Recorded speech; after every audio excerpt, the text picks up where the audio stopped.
만한 깡따구와 근육이 없다면 절대 살아남을 수 없는 NBA. 특히나 빠른 속도로 골밑까지 치고 들어가 덩크를 뽑거나 반대로 그걸 막아버리는 광경들은 마치 야수들의 싸움을 보는 것 같습니다. 그런 의미로 오늘은 엄청나게 흉폭한 선수 한 명을 소개할 건데요. 그의 이름은 바로 케빈 가넷, 늑대들의 왕이라 불렸던 사나이입니다. 한번 물었다 하면 절대 놔주질 않을 것 같은 공에 대한 집념과 살벌한 그의 패기는 같은 빅맨들 뿐만 아니라 자신보다 날렵한 상대 선수들까지 얼어붙게 만들었으며, 이러한 용맹함은 당시 많은 유망주들에게 롤모델이 될 정도로 엄청났는데요. 21년 동안 벌어졌던 그의 NBA 사투는 과연 얼마나 대단했었는지 지금부터 알아보도록 하겠습니다. 1976년 미국 사우스 캐롤라이나주의 그린빌 도시에서 태어난 케빈 가넷은 어릴 때 친아빠로부터 버림을 받고 엄마의 손에서만 길러졌는데 다행히 큰 사고 없이 잘 자라주었습니다. 그리고 80년대부터 NBA 인기가 급격히 늘어나자 중학생이었던 가넷은 농구에 빠져들게 되었고 꼭 이걸로 성공하겠다는 목표를 세웠는데요. 고등학교 입학했을 때 키가 이미 2m를 넘었던 그는 우월한 피지컬뿐만 아니라 천부적인 재능까지 발휘해 고교 무대를 압살하고 다녔습니다.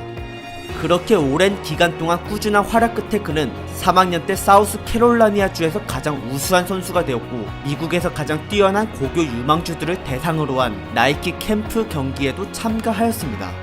근데 당시 그가 속한 팀을 담당하게 된 감독은 208cm의 몸무게 90kg였던 가넷의 삐쩍 마른 체형과 평범한 덩크를 보자마자 크게 실망하였는데요. 곧바로 그는 가넷에게 기집애같이 하지 말고 짐승처럼 과감하게 찍어 누르라며 조언을 해주었고, 이 말 한마디에 크게 감명을 받은 가넷은 이때부터 덩크를 한 뒤 고함을 지르고 가슴을 마구 두드리는 특유의 도발적인 스타일을 가지면서 또 한 번 성장하게 되었습니다. 그러나 3학년 막바지에 선수생활 위기를 겪고 마는데 학교에서 흑인 학생들이 백인 학생들을 구타하는 사건에 가해자로 오해를 받아 경찰서로 끌려가고 만 것입니다. 물론 그저 지켜본 것 뿐이라서 별탈 없이 풀려나긴 했지만 그 사건 때 받은 오해 때문에 다른 학생들에게 미움을 받고 괴롭힘을 당하게 된 가넷은 이를 견디지 못해 일리노이 주에 있는 고등학교로 전학을 가서 커리어를 이어나갔는데요. 그러자마자 그는 곧바로 평균 25.2득점, 17.9리바운드, 6.5 블락의 어마무시한 기록과 함께 팀을 28승 2패로 이끌었으며 동시에 미국 최정상급 유망주에 올라 매스컴의 뜨거운 관심을 받게 되었습니다. 사람들은 그가 졸업 후 대학을 갈지 아니면 바로 NBA로 직행할지 궁금해하였는데 당시 가넷은 공부 머리가 그닥 좋지는 않아서 대학 입시에 필요한 SAT 시험을 장학금을 받을 수 있을 정도로 잘 치르지는 못했기 때문에 별수 없이 1995 NBA 드래프트로 뛰어들었습니다. 하지만 NBA 팀들은 검증되지 않은 유망주라는 이유로 고졸 선수들을 20년간 단 한 번도 뽑질 않았었는데요. 즉 도박이나 다름없었던 가넷의 도전은 놀랍게도 5번째로 뽑히면서 성공하게 되었고, 그렇게 그는 늑대 군단 미네소타 팀볼 울브스에서 첫 발걸음을 내딛게 되었습니다.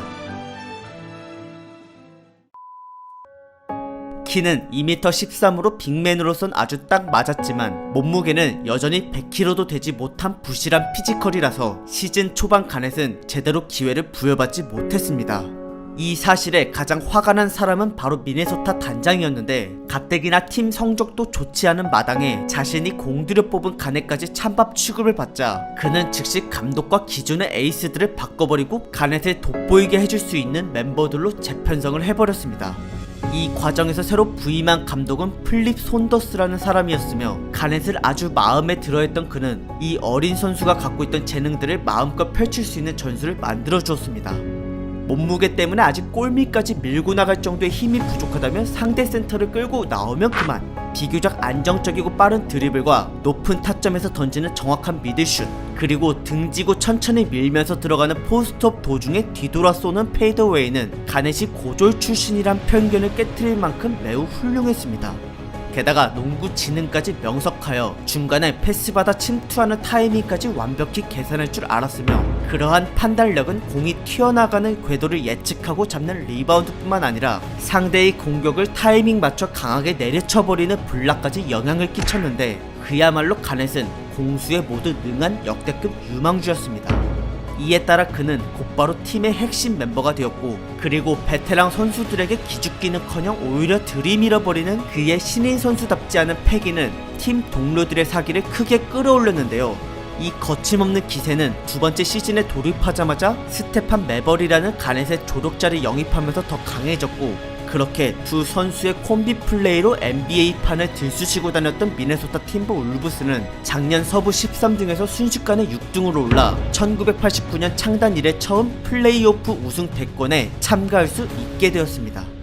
물론 아쉽게도 1라운드에서 레전드들을 만나는 바람에 3대0 완패로 무릎을 꿇게 되었지만, 미네소타는 케빈 가넷이 이미 올스타 반열에까지 올랐을 정도로 크게 성장해준 거에 위안을 삼았고, 곧바로 그에게 팀의 미래를 맡긴다는 의미로 6년에 1억 2,600만 달러라는 초대형 계약을 체결해 주었습니다. 이를 계기로 가넷은 3년차에 더 높은 득점력과 다재다능한 활약들을 펼치며 몸값에 걸맞는 모습을 보여줬는데요. 하지만 그럴수록 팀 내부는 썩어 문드러져가고 있었습니다. 바로 돈 때문에 말이죠. 잠시 과거로 돌아가자면, NBA는 80년대에 매직 존슨과 레리 버드의 라이벌 매치로 90년대에는 마이클 조던을 필두로 엄청난 인기를 누리게 되었고, 동시에 구단의 수익도 급상승하면서 슈퍼스타들의 계약 금액이 덩달아 뛰기 시작했습니다. 그런데 문제는 이 분위기에 취해 새파란 젊은 선수들까지 막대한 금액을 요구하면서 계약을 맺는 경우가 곳곳에서 유행처럼 번지고 마는 것이었는데요. 지금은 계약 금액에 상한선을 걸어두는 몇 가지 제도가 존재하지만, 이때 당시에는 거의 그런 거 없이 아예 무제한이었기 때문에 액수에 대한 통념적인 기준이 계속 뻥튀기 되면서 이는 결국 가넷의 초대형 계약을 불러일으키고 말았습니다. 솔직히 미네소타 측에선 가넷의 에이전트와 맺은 이 계약을 꽤 부담스러워 했는데, 이제 막 2년차가 끝난 스테판 매버리까지 가넷만큼 돈을 달라고 떼를 쓰고 있으니 구단주 입장에선 아주 골칫거리였습니다. 이 총체적 난국은 다행히 경력에 따라 연봉의 상한선을 두는 제도들이 생겨나면서 어느 정도 해결이 되었지만, 자신이 가넷만큼 인정을 받지 못했다는 사실에 자존심이 상해버린 스테판 매버리는 결국 다른 곳으로 떠나버렸고, 홀로 싸우게 된 가넷은 플레이오프 1라운드에서 또 무기력하게 패배하고 말았습니다. 이처럼 돈 때문에 팀이 망가지는 일은 여기서 끝나지 않았는데요. 사실 미네소타는 당장의 저렴한 가격으로 어떻게든 재능이 높은 유망주를 얻어보고자 조 스미스라는 신인 선수와 부정적인 계약을 체결한 적이 있었습니다. 내용을 간단히 말하자면, 말도 안 되는 적은 금액으로 1년마다 재계약을 맺어 3년을 채우고, 그 다음엔 특별 조항을 이용해서 고액의 계약을 체결해 처음에 부족했던 연봉을 채워주겠다는 비밀스러운 이면 계약이었습니다. 즉, 한 팀 선수들의 연봉 총액이 일정액을 넘지 못하도록 되어있는 셀러리캡 제도를 지키기 위한 꼼수였는데, 셀러리캡의 절반을 먹고 있는 가넷 때문에 다른 팀원들에게 쓸 수 있는 연봉 여유분이 부족해서 이런 짓을 저질렀던 것입니다. 하지만 불과 2년도 안 돼서 NBA 사무국에게 들키고 마른 미네소타는 그 즉시 엄중한 처벌들을 받았고, 그 중에 드래프트 1라운드 선수 지명권 박탈은 2004년까지 적용되어 인재 수급이 전혀 이루어지질 못했는데요. 이렇게 돈 때문에 벌어진 악재로 인해서 제대로 된 조력자 없이 혼자서 팀을 끌고 가야만 했던 가넷은 어찌어찌 슈퍼스타급의 기량으로 02-03 시즌까지 겨우 플레이오프에 진입할 수 있었지만, 하필 1라운드에서 레전드 두오 코비 브라이언트와 샤킬 오닐을 내세운 LA 레이커스를 만나 처참히 깨지는 바람에 이걸로 가넷은 7년 연속 1라운드도 못 넘는 선수로 전락해버렸습니다. 데뷔한 지 벌써 9년차가 되어 03-04 시즌을 맞이한 케빈 가넷. 매 시즌 플레이오프 최약체로 평가받은 미네소타는 이 굴욕을 씻고자 베테랑 선수 2명을 영입해 가넷을 돕게 하였는데요. 그 덕에 감독은 여러 전술들을 다양하게 펼칠 수 있었고, 전보다 부담을 덜 지게 된 가넷은 무려 평균 24.2득점이나 기록하면서 그 어느 때보다도 최고의 실력을 뽐냈으며, 넓은 시야까지 동원한 센스 있는 패스로 다양한 공격 옵션을 선보였습니다. 또한 루키 때부터 꾸준히 근육을 붙여온 그의 피지컬은 이젠 더 이상 비실해 보인다는 생각이 안 들 정도로 두꺼워졌는데, 그로 인해 골밑에서의 몸싸움이 더 강력해져 평균 13.9개로 리바운드 왕을 처음으로 해냈고, 뿐만 아니라 빠르고 묵직한 손바닥을 이용해 블락과 스틸로 손쉽게 상대의 공격을 무력화시켜댔습니다. 이처럼 조력자가 2명 붙은 것만으로 기량이 폭주해버린 가넷은 내친김에 팀 역사상 단 한 번도 해보지 못한 서부 1등을 달성해내기까지 하였으며 이 모든 공로를 인정받아 영광의 MVP까지 차지하였습니다. 더 나아가 그의 활약은 플레이오프까지 이어졌는데 1라운드에서 덴버 너게츠를 4대1로 압살해버리면서 그동안에 겪은 징크스를 깨부셨고, 처음 경험해보는 2라운드에서도 강호 세크라멘토 킹스를 상대로 거침없는 활약을 펼쳤는데요. 30득점 이상을 2번이나 할 정도로 상대 수비진을 초토화시키고 다녔던 가넷은 긴 혈투 끝에 4대3으로 킹스를 짓누르고 3라운드로 진출하였습니다. 이제는 서부를 제패하기만 한다면 파이널을 갈 수 있는 상황. 여기서 만난 상대는 다름 아닌 1년 전 첫 관문에서 굴욕을 준 코비 브라이언트와 샤킬 오닐의 레이커스였습니다. 그때에는 팀 전력이 약해서 입구컷을 당했지만 이제는 아니라는 걸 보여주며 두 레전드에게 당당히 도전장을 내미는 케빈 가넷은 초반 2경기를 1대1 동점으로 만들 만큼 우승 후보 레이커스를 몰아세웠는데요. 하지만 새로 들어왔던 베테랑 2명 중 포인트 가드였던 한 명이 갑자기 부상을 당해 위기에 빠져버렸고, 엎친 데 덮친 격으로 백업 포인트 가드마저 다치는 불상사가 벌어지고 말았습니다. 결국 선수들을 조율하고 패스를 담당해줄 사람이 없어졌고, 어쩔 수 없이 가넷이 직접 그 역할을 맡게 되면서 팀은 모든 게 꼬여버렸는데, 그렇게 울며 겨자 먹기로 코트에 나선 가넷과 늑대 군단은 끝내 복수도 못하고 또 레이커스에게 잡히고 말았습니다. 팀원들의 부상 때문에 아쉽게 탈락해버린 가넷은 희망을 갖고 한 번 더 우승을 목표로 04-05 시즌을 시작하였습니다.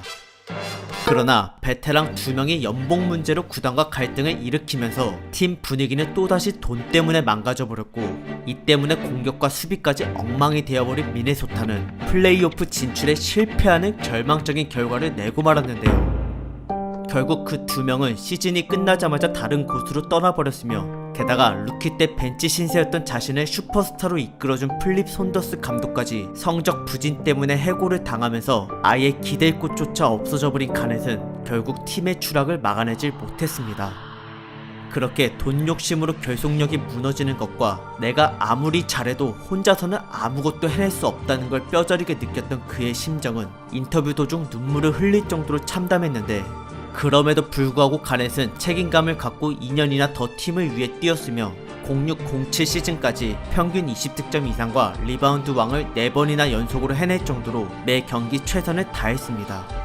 하지만 정작 팀의 성적은 플레이오프는커녕 아예 밑바닥으로 곤두박질을 쳐버렸고, 가넷의 나이는 벌써 31살을 바라보게 되었는데요. 이걸로 몸과 마음이 지칠 대로 지쳐버린 케빈 가넷은 결국 12년 동안 지켜왔었던 늑대 군단 미네소타를 포기하고 끝내 떠나게 되었습니다.